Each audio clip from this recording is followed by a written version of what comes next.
शुभ सकाळ. श्री स्वामी समर्थ. आज मी बनवत आहे भोपळ्याचे घारगे किंवा घाऱ्या. भोपळा मी पहा छान असा शिजवून घेतला आहे कुकरमध्ये. आता याची आपण फक्त साल काढायची आहे. याचा गाभा घेऊन छान स्नॅक. हा भोपळा शिजवून घेतला आहे मी कुकरमध्ये. शिजवून त्याची साल काढून घेतली. सालीसकट आपण भोपळा शिजवला होता. आता याच्यामध्ये आपण थोडेसे तीळ आणि खसखस आणि वेलची पावडर आणि थोडी सुंठ, हे सगळं तेच आहे, हे घालून घेऊया. चवीप्रमाणे थोडंसं मीठ घालूया. आणि आता त्याच्यामध्ये थोडा गूळ घालून घेऊया. भोपळा आधीच थोडा गोड असतो, त्याच्यामुळे गुळाचं प्रमाण थोडं कमी ठेवा. म्हणजे तुम्हाला जर जास्त गोड आवडत असेल तर तुम्ही गोड घेऊ शकता. आता हे स्नॅचरने छान असं एकजीव करून घेऊया. त्या भोपळ्यामध्ये हा गूळ छान वितळला गेला पाहिजे, कारण मी भोपळा हा गरम गरम घेतलेला आहे. आता हा गूळ याच्यामध्ये वितळेल आणि याच्यामध्ये जेवढं बसेल एवढं गव्हाचं पीठ घालून आपण याचा गोळा तयार करून घेऊया. हे पहा असा गोळा मी छान, जितकं पीठ बसेल तितकं पीठ बसवून हा गोळा मी छान मळून घेतला. आता थोडा तेलाचा हात देऊया आणि आता छान गोळा करून मळून घेऊया. आणखी छान तेलाच्या हाताने असं छान गोळा होईपर्यंत मळून घेऊया.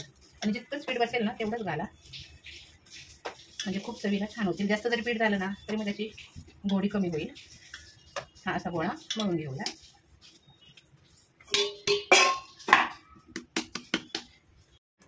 असं घेतात. हां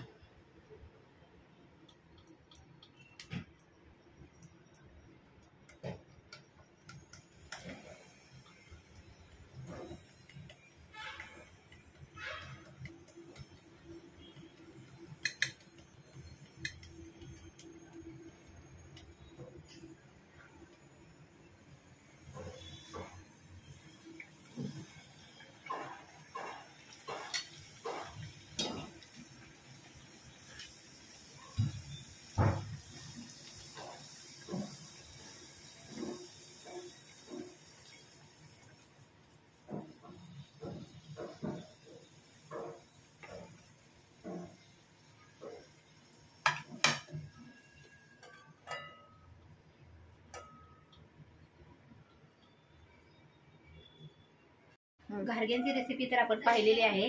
आता त्याच बनलेल्या पिठामध्ये मी घाऱ्या बनवत आहे. म्हणजे आमच्याकडे घाटावर हा घाऱ्या हा प्रकार असतो. त्या घाऱ्या गुळवणी बरोबर खातात. हे बघा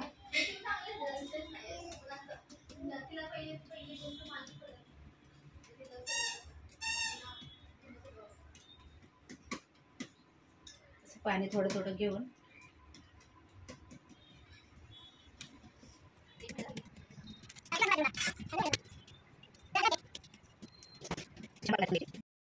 हे बघा असं छान पातळ मी थापून घेतलेलं आहे.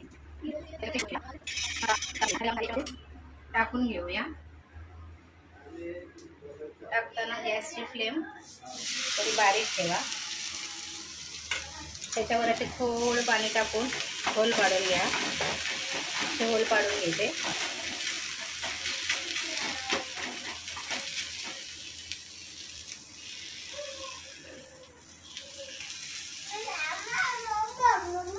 आणि आता पुन्हा थोडं तेल सोडून याच्यावर आपण झाकण ठेवून घेऊया.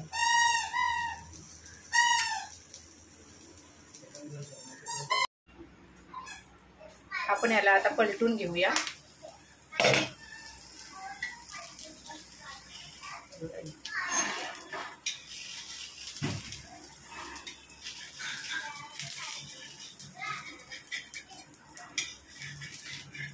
हे बघा अशा प्रकारे आपण याला छान भाजून घेऊया. पुन्हा थोडंसं तेल सोडूया. चालेल. हो कोण हे आणि